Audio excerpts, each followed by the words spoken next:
लाई स्वतन्त्र उम्मेदवार भनौँ कि बागी भनौँ? हैन, बागी भन्न मिल्दैन, किनभने मैले पार्टी पूर्ण रूपमा परित्याग गरिसकेको। अरूलाई भन्न मिल्छ, किनभने जसरी म परित्याग गरेर आएँ अरूहरूले गर्न सकेन। यो गठबन्धन भनेको ठगबन्धन, आफ्नो स्वार्थलाई गरेको गठबन्धन। बुढापाकाहरू आमा बुवाहरूसँग पनि भोट माग्न जाँदाखेरि उहाँहरूको एउटै भनाइ छ कि बबुवा तू पार्टी से नहीं खनु त ना त ठीक बा तब ताराको भोट। यदि उहाँहरूलाई मसँग छलै गर्नुपर्ने थियो, घातै गर्नुपर्ने थियो भने पहिल्यै भने हुन्थ्यो नि मुकेशजी, मेरो प्लान छ भोलिको दिनमा म आफ्नो भतिजालाई लगाउँछु, म पछि हट्थे। नमस्कार, कार्यक्रम मिसन मङ्सिर 4 को आजको यो 6औं एपिसोडमा यहाँलाई स्वागत गर्छु। म अशोक सङ्ग्रौला।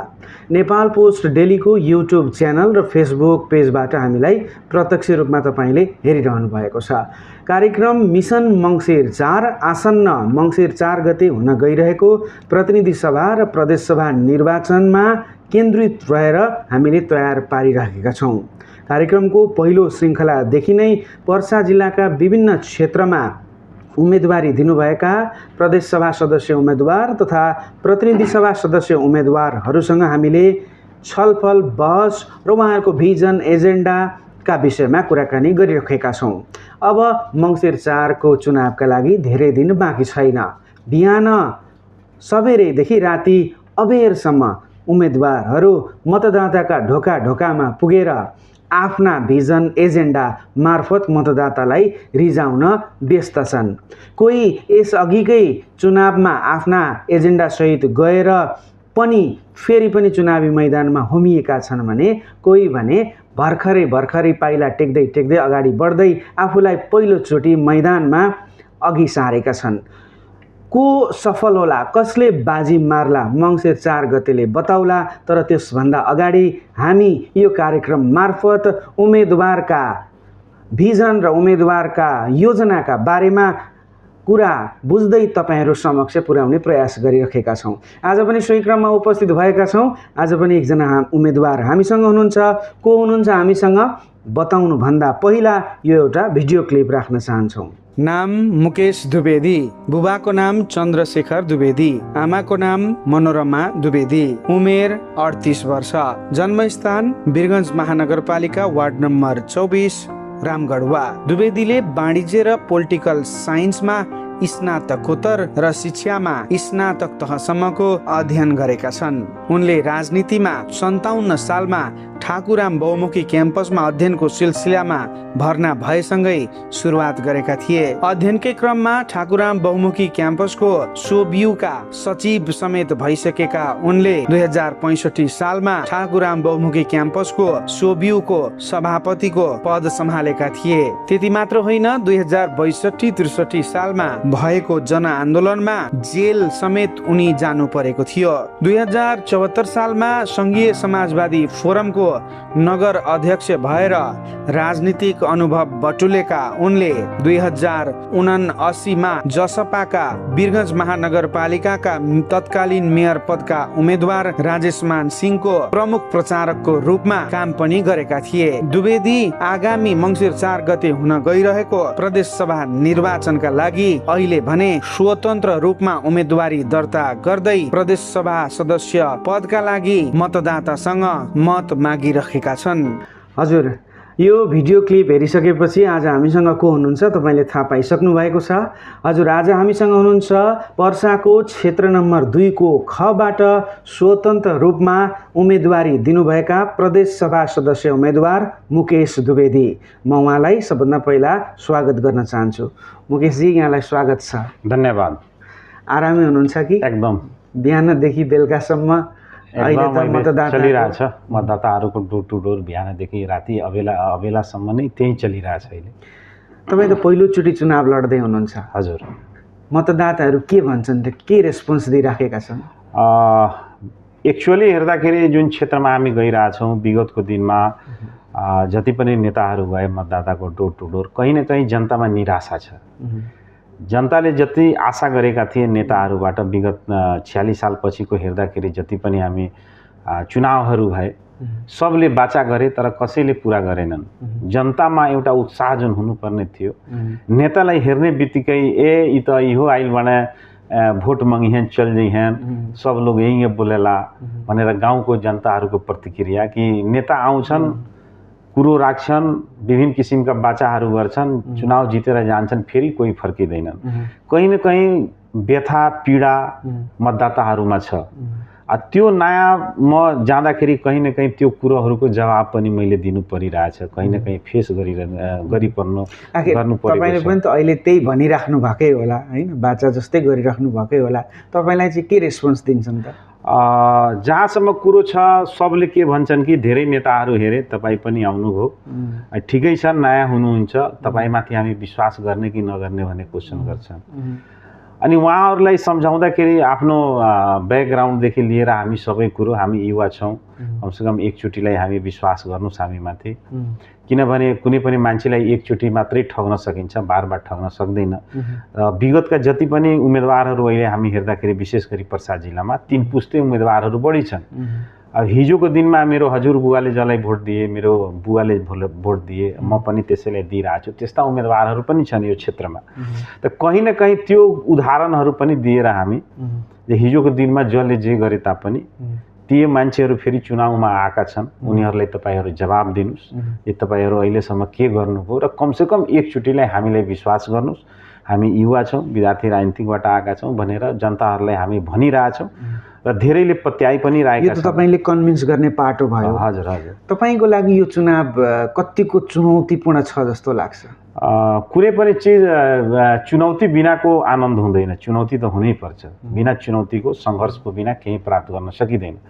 र पहिलो चोटीमा विद्यार्थी राजनीतिबाट ठाकुराम क्याम्पसमा राजनीतिक गर्दाखेरि म चुनाव लड्दाखेरि त्यहाँ मैले के हेरेको थिएँ भने पढे लेखेको मान्छेहरू आईए बीए एमए मास्टर डिग्री स्नातकोत्तरका मान्छेहरूको बीचमा आफ्नो कुरो राखेर उहाँहरूलाई आफ्नो एजेन्डाको पछाडी डोर्याउनु र आफूले मत लिनु भन्दा गाह्रो तपाईको गाउँमा लाग्यो मलाई।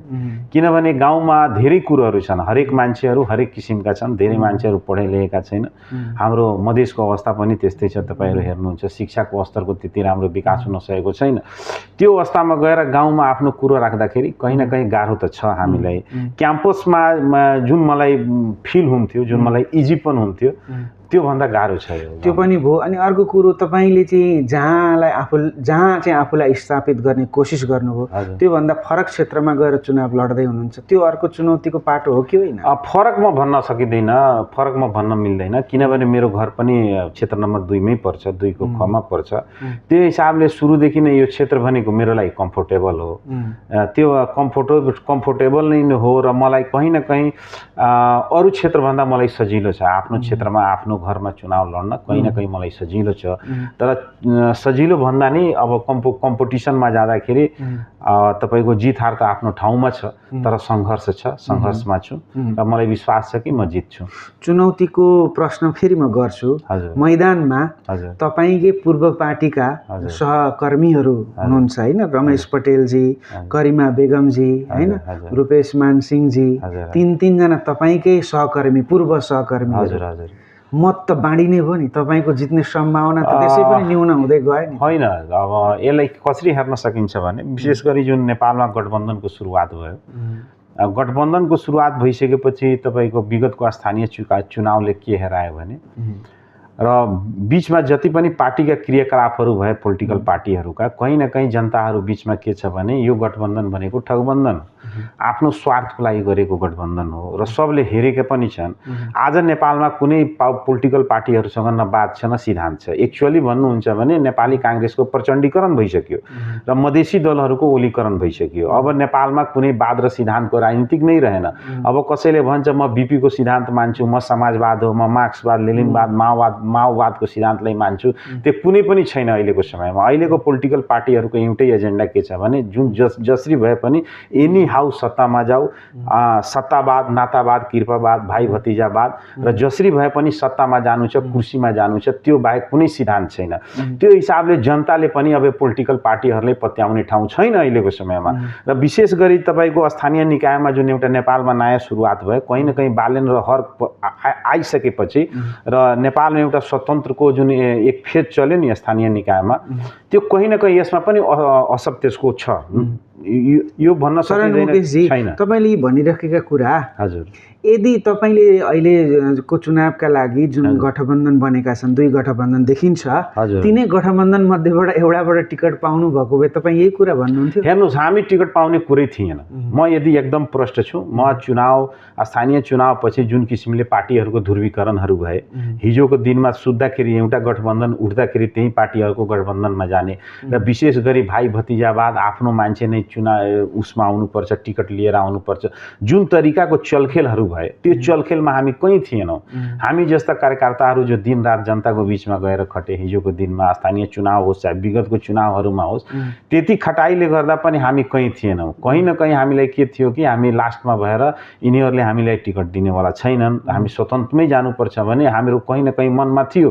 र तपाईँले म भन्न के चाहन्छु भने टिकट फ्रेस आउट हुनुभन्दा 2 दिन अगाडि मैले पार्टी परित्याग गरेँ। कहीँ न कहीँ मलाई थियो कि मैले अन्तमा गएर स्वतन्त्र नै लड्नुपर्छ, किनभने यो पार्टी पोलिटिकल सिस्टमहरूको जुन यो मल्टी पार्टी सिस्टम हामी भन्छौँ, तर नेपाल अहिले 2 पार्टी सिस्टममा गइसक्यो। एउटा वाम लोकतान्त्रिक भनिरहेछ आफूलाई, एउटा लोकतान्त्रिक गठबन्धन भनिरहेछ। यो 2 मल्टी पार्टी भन्ने तर सारा सिन्डिकेट गरेर दुई पार्टमा गएर जुन यो गठबन्धन भनेको फेरि सत्ताको लागि हो, न कुनै वाद छ, न यसमा कुनै सिद्धान्त छ, न कुनै उद्देश्य छ। एउटा राम्रो उद्देश्यको लागि भए पो ल भन्न सकिन्थ्यो, तर लास्टमा तपाईँ के हेर्नुहुन्छ भने कहीँ न कहीँ सत्तामा सबजना लिप्त छन्। र म तपाईँले यो पनि भन्दैछु, यदि भोलिको दिनमा यदि गठबन्धनभित्र कसैलाई बहुमत आयो भने फेरि यिनीहरू बिच मन्त्री र प्रधानमन्त्रीको लडाइँ सुरु हुन्छ कि म बन्छु कि म बन्छु।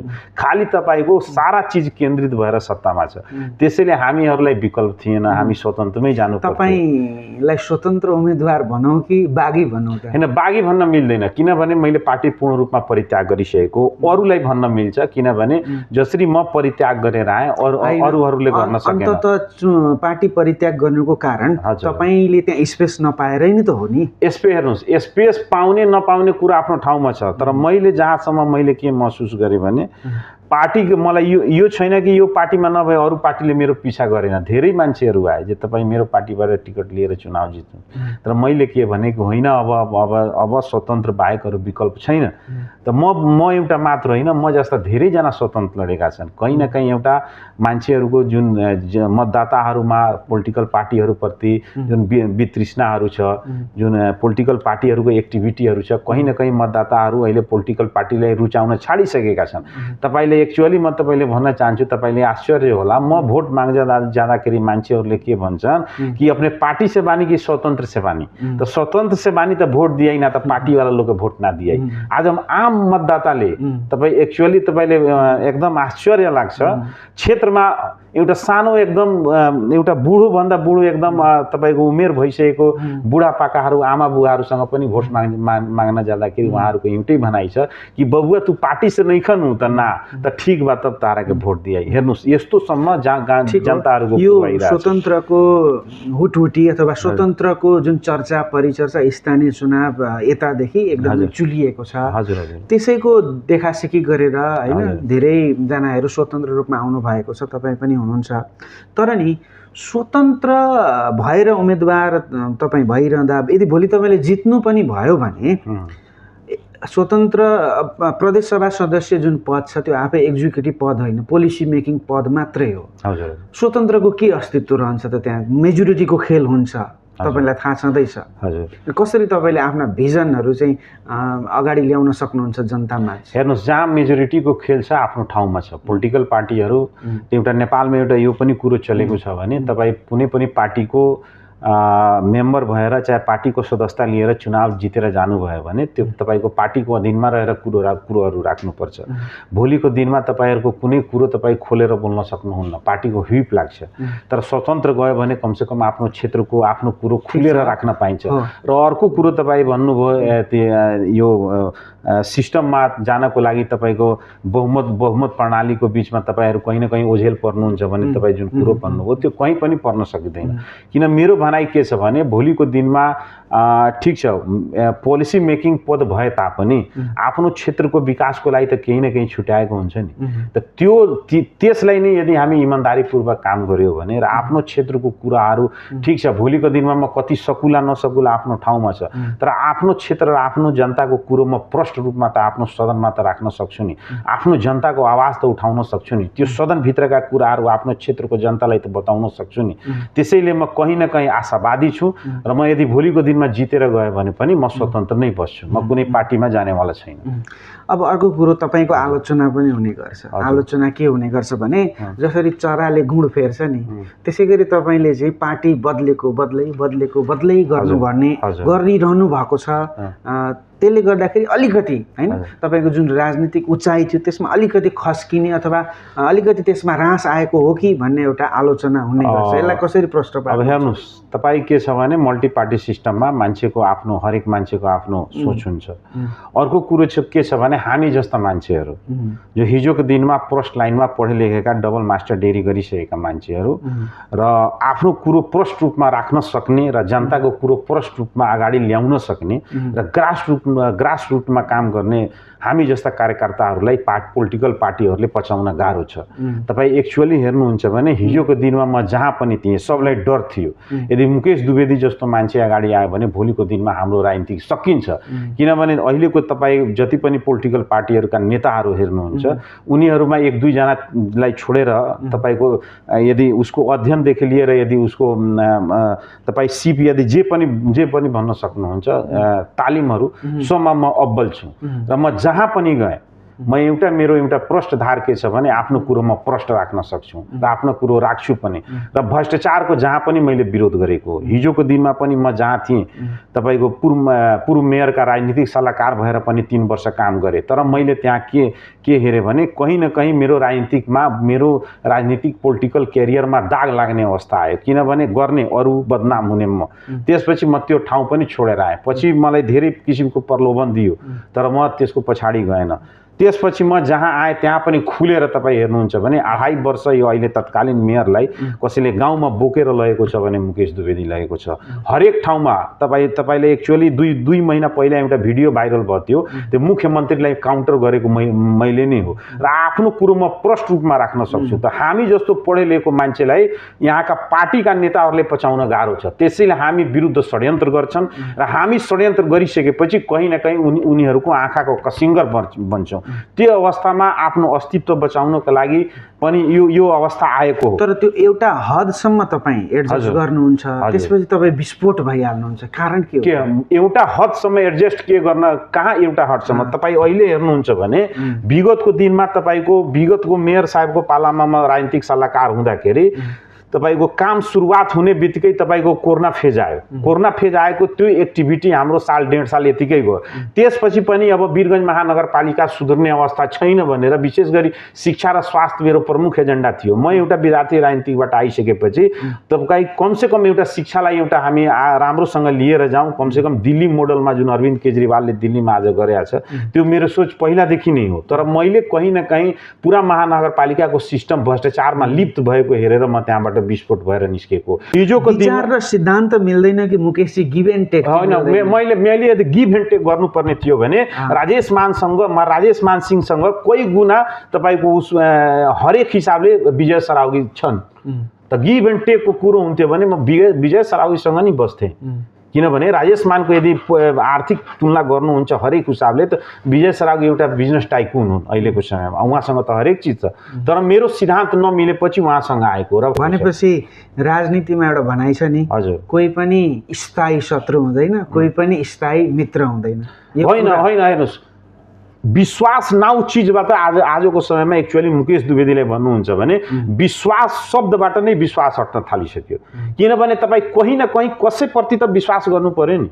एक्चुअली तपाईँ विश्वासै नगरेपछि कसरी चल्छ जीवन? कहीँ न कहीँ त विश्वास गर्नुपर्छ। त जब तपाईँ कसैमाथि विश्वास गर्नुहुन्छ भने त्यो मान्छेले तपाईँले घात गर्छ भने त्यो बेलाको अवस्था के हुन्छ?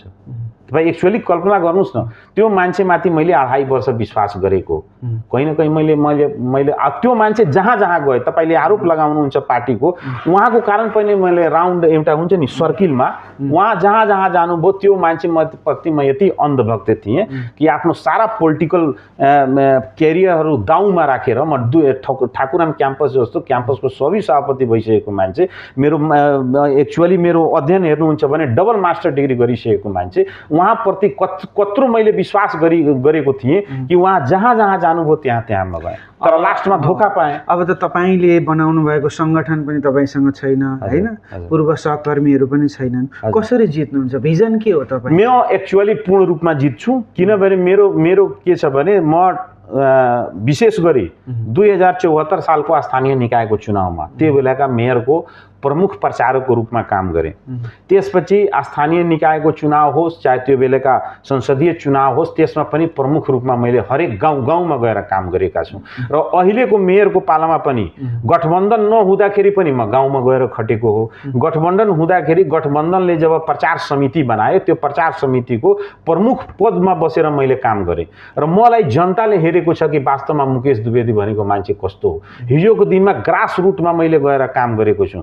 हिजोको दिनमा प्रत्येक जनताको नगरपालिकामा काम होस् चाहे जिल्लामा काम होस् चाहे यो पर्साभरि कुनै यस्तो सेक्टर छैन जहाँ मुकेश द्विवेदी पुगेको छैन। त त्यो मलाई कहीँ न कहीँ आफूले गरेको कामप्रति मलाई भरोसा छ कि मैले तपाईँको क्षेत्रको मतदाताले तपाईँलाई जिताए भने हजुर तपाईले गर्ने कामहरू के हुन्? 1 2 3 4 मेरो 5 वटा प्रमुख एजेन्डा आज पनि छ।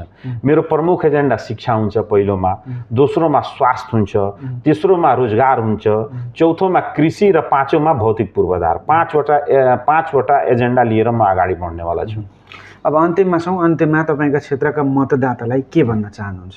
अन्तमा म आफ्नो क्षेत्रको मतदातालाई के भन्न चाहन्छु भने तपाईहरूले मैले गरेको काम हेर्नुभएको छ, मैले धोका पाएको छु र विशेष गरी अहिलेका जति पनि उम्मेदवारहरू छन् त्यो उम्मेदवारहरूमा तपाईहरू हेर्नुहुन्छ भने सबै हिसाबले म आफू उपयुक्त छु। किनभने अहिलेका सिटिङ विधायकको बारेमा तपाईहरू हेर्नुहुन्छ भने उहाँले जति पनि कामहरू गर्नुभएको छ सबैको आँखाको अगाडि छ। हरेक गाउँमा उहाँले गरेको काममा विवाद छ, हरेक काम कमिसनमा गर्नुभएको छ, हरेक काम हरेक गाउँमा गेटहरू बनाउनु भएको छ, माटो ग्रेभलको कामहरू गर्नुभएको छ।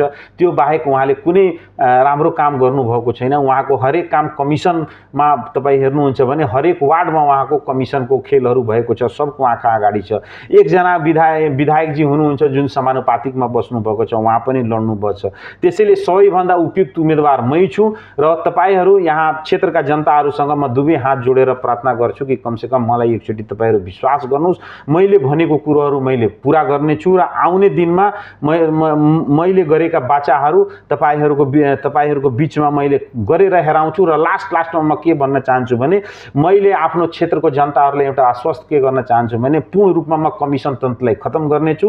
एउटा मेरो भनाइ के छ भने कुनै वार्डमा यदि मैले 50 लाख रुपैयाँ बजेट दिए भने त्यसको राम्रोसँग काम गरे पनि 5-10% यदि बच्छ भने त्यो पैसामा विधायक कल्याणकारी कोष बनाएर त्यही वार्डमा एउटा समूह बनाएर म त्यो वार्डमा बैंकमा पैसा जम्मा गरेर त्यो वार्डको गरिब जनताहरूको लागि, छोराछोरीहरूको बिहेको लागि, कसैको उपचारको लागि, कसैको अध्ययनको लागि म त्यो पैसा खर्च गर्नेछु। मसँग भएका मेरो कामबाट केही पैसा यदि आयो भने त्यही विधायक कल्याणकारी कोष मार्फत आफ्नो क्षेत्रको जनताको म सेवा गर्छु। म पूर्ण रूपमा आफ्नो क्षेत्रमा कमिसन तन्त्रलाई अन्त गर्छु, भ्रष्टाचारलाई अन्त गर्छु भने म आजको तपाईको अन्तर्वार्ता मार्फत यो म घोषणा गर्न चाहन्छु। हस् मुकेशजी, मिसन मङ्सिर 4 को यो श्रृङ्खलाको लागि यहाँले दिनुभएको समयको लागि यहाँलाई धेरै धेरै धन्यवाद। धन्यवाद। हजुर, नेपाल पोस्ट डेलीको फेसबुक पेज र युट्युब च्यानलबाट हामीलाई हेरिरहनुभएका तमाम दर्शकहरूलाई धन्यवाद दिन चाहन्छौँ। आजको यो श्रृङ्खला कस्तो लाग्यो हामीलाई कमेन्टमा सुझाव सल्लाह र प्रतिक्रिया अवश्य दिनुहोला। अर्को एपिसोडमा अर्का एकजना उम्मेदवारको साथमा उपस्थित हुनेछु। तबसम्मका लागि अशोक सङ्ग्रौला बिदा हुन्छु। नमस्कार।